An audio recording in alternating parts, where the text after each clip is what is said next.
Halo semuanya, perkenalkan nama saya Aurelius Sugiarto Mulyoto dari kelas 12 MIPA 2 nomor absen 4. Pada kesempatan kali ini, saya akan mempraktikkan praktikum ikatan kovalen polar dan nonpolar yang terbagi menjadi dua percobaan. Simak terus Masuk videonya ya. pada percobaan yang pertama, di sini kita siapkan bahan-bahannya terlebih dahulu. Ada tusuk gigi, 2 buah mangkok, penggaris, air, dan alkohol. Pertama-tama masukkan air dan alkohol ke dalam dua botol yang berbeda hingga setengahnya. Lalu botol pertama ini adalah botol berisi air yang dilubangi dengan tusuk gigi. Dan yang kedua ini adalah botol berisi alkohol yang dilubangi juga dengan tusuk gigi. Lalu di sini sudah ada 2 mangkok untuk wadahnya, 1 buah penggaris, dan praktikum bisa dimulai. Langkah pertama, gosok penggaris ke rambut kering hingga agak lama dan usahakan arahnya searah. Lalu setelah selesai digosokkan, penggaris didekatkan pada kucuran air dan bisa dilihat pembelokan terjadi di sana. Lalu lakukan hal yang sama untuk alkohol. Setelah penggaris selesai digosokkan pada rambut kering, dekatkan penggaris pada kucuran alkohol. Jika dilihat dengan seksama, ternyata pada alkohol juga terjadi pembelokan tetapi hanya sedikit. Lalu percobaan yang kedua, bahan-bahannya ada buah bit, 1 buah mangkok, 2 buah gelas, tisu, air, dan alkohol. Berikut ini adalah proses pemotongan buah bit.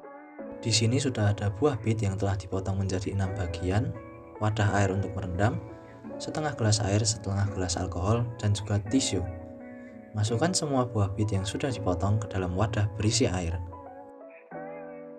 Setelah didiamkan beberapa saat, keluarkan semua buah bit yang ada dalam wadah ke tisu dan dikeringkan.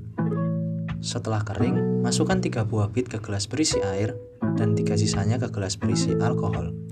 Setelah 15 menit perendaman, terlihat pada air hanya sedikit warna yang keluar dan pada alkohol ada banyak warna merah yang keluar. Setelah 30 menit perendaman, pada air kepekatannya terlihat masih sama, sedang pada alkohol warna merahnya terlihat menjadi lebih pekat. Berikut setelah 60 menit perendaman, terlihat alkohol jauh lebih pekat ketimbang air. Ya, lanjut pada pembahasan praktikum 1 tentang ikatan kovalen polar dan nonpolar. Percobaan 1. Ya, ini bisa dilihat hasil percobaan yang di kiri adalah alkohol dan yang di kanan adalah air. Jika dilihat secara seksama, keduanya terjadi pembelokan, namun pada alkohol hanya terjadi sedikit pembelokannya. Mungkin pada gambar ini tidak terlalu terlihat, namun pada video terlihat sangat jelas pembelokannya. Di sini saya juga menyantumkan beberapa poin agar gampang dipahami. Nah, untuk menjawab pertanyaan nomor 1 dan nomor 2, pada saat masing-masing botol digolong menggunakan tusuk gigi, nantinya air akan mengucur dari sana. Dan ketika didekatkan dengan penggaris yang sebelumnya telah digosok pada rambut kering, membuat aliran air yang awalnya sebesar terus akan membelok ke arah medan listrik yang dihasilkan oleh penggaris. Seperti yang kita tahu, senyawa air memiliki rumus kimia H2O, artinya terdiri dari 2 atom hidrogen dan 1 atom oksigen. Atom hidrogen ini memiliki elektron valensi 1, sedangkan atom oksigen memiliki elektron valensi 6. Maka pada senyawa ini akan terbentuk 2 ikatan kovalen tunggal dan memiliki pasangan elektron bebas, sehingga senyawa ini digolongkan pada senyawa polar. Begitu juga pada senyawa alkohol. Dia memiliki rumus kimia C2H5OH, tersusun dari 2 atom karbon dan 6 atom hidrogen, dan 1 atom oksigen. Senyawa ini membentuk 8 ikatan kovalen tunggal dan memiliki pasangan elektron bebas, sehingga termasuk senyawa polar. Namun terlihat pada percobaan, pembelokan alkohol hanya sedikit, dikarenakan tingkat kepolaran alkohol sebenarnya lebih kecil dibandingkan dengan air, karena air terdiri dari ikatan hidrogen yang sulit dipisahkan, sedangkan alkohol itu terdapat gugur CH, yang mana semakin panjang rantai karbonnya, kepolarannya akan menurun juga. Nah, jadi percobaan 1 ini juga berhubungan dengan gaya van der Waals, di mana terdapat gaya antar dipol pada senyawa. Gaya inilah yang mengakibatkan molekul polar dapat dipengaruhi oleh tarikan gaya atom yang lebih kuat, sehingga ketika penggaris didekatkan pada air dan alkohol, maka muatan positif dari 2 senyawa tertarik oleh muatan negatif pada penggaris plastik. Hal tersebut untuk menjawab pertanyaan ke-1 dan ke-2, sedangkan untuk pertanyaan ke-3 sebagai berikut. Pada dasarnya, semua benda netral itu memiliki muatan, hanya saja di dalamnya itu jumlah muatan positifnya dan negatifnya itu sama. Sekedar informasi, muatan positif disebut dengan proton, sedangkan muatan negatif disebut elektron. Di sini benda dikatakan bermuatan listrik negatif bila jumlah elektronnya lebih banyak daripada jumlah protonnya.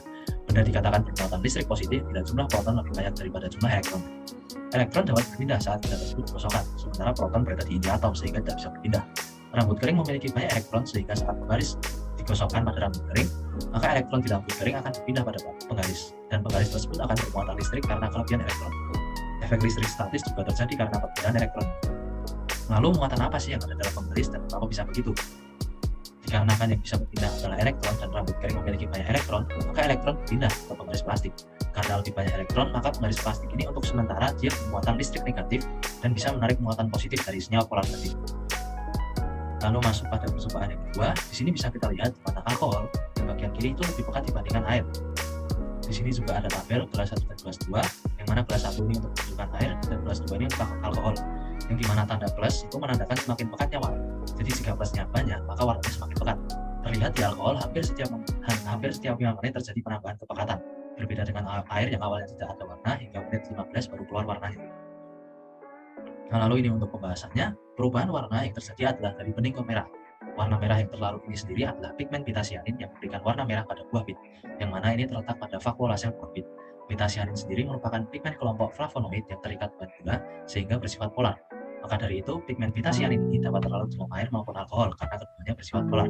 Semakin pekat intensitas warna air, maka menandakan bahwa semakin banyak pigmen merah yang keluar. Sebelum percobaan sesungguhnya dimulai, seperti yang kita tahu, buah bit terlebih dahulu direndam ke dalam air. Karena di sini kita melukai sel dari buah bit itu sendiri sehingga terjadi difusi zat pigmen merah yang terlarut sehingga nantinya air akan menjadi merah. Lanjut, alkohol di sini tuh berperan dalam memecah struktur membran sel buah bit.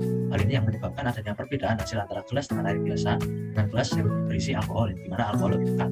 Hal ini dikarenakan oleh sifat dari fosfolipid itu sendiri. Fosfolipid ini adalah bagian dari membran sel buah bit itu sendiri, yang mana fosfolipid adalah bagian luar, ada bagian luar yaitu fosfat yang bersifat hidrofilik dan lipid yang bersifat hidrofobik yang berada di dalam. Bisa dilihat itu di sini cenderung non polar, jadi dia nggak suka polar, dan hidrofilik di sini suka air, sehingga bisa disebutkan dia juga suka polar.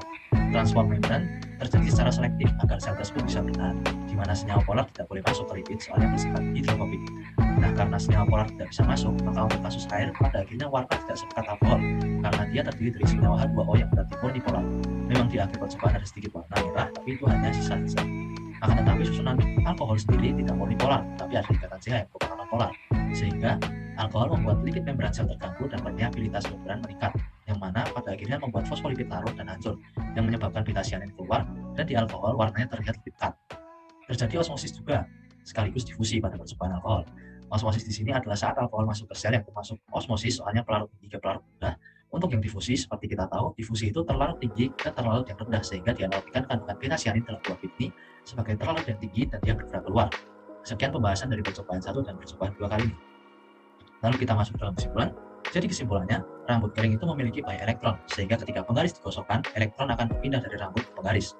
Dengan penggaris yang bermuatan elektron ini, dan sementara menjadi bermuatan listrik negatif, membuat ia menjadi bisa menarik senyawa polar. Kedua senyawa pada praktikum ini semuanya polar, dikarenakan membelokan. Tetapi jika dilihat pada air itu pembelokannya lebih kuat, berarti air di sini polar atau polar murni karena dia memiliki ikatan hidrogen yang kuat. Untuk percobaan kedua, alkohol ini bisa menyebabkan kerusakan pada vakuola sel buah bit sehingga lipid membran sel terganggu dan permeabilitas sel meningkat. Karena ia di dalamnya ada grup non polarnya yaitu CH yang menyebabkan pigmen pitasianin keluar lebih banyak saat dicelupkan ke alkohol sehingga menjadi lebih dan sangat pekat. Di dalam ini juga terjadi proses osmosis dan difusi. Osmosis ini ketika konsentrasi alkohol berlebih masuk, dan difusi terjadi ketika lipid rusak dan pigmen pitasianin keluar. Hal ini berbeda dengan air. Sekian penjelasan praktikum 1, dan terima kasih. Tuhan memberkati, stay safe and stay healthy.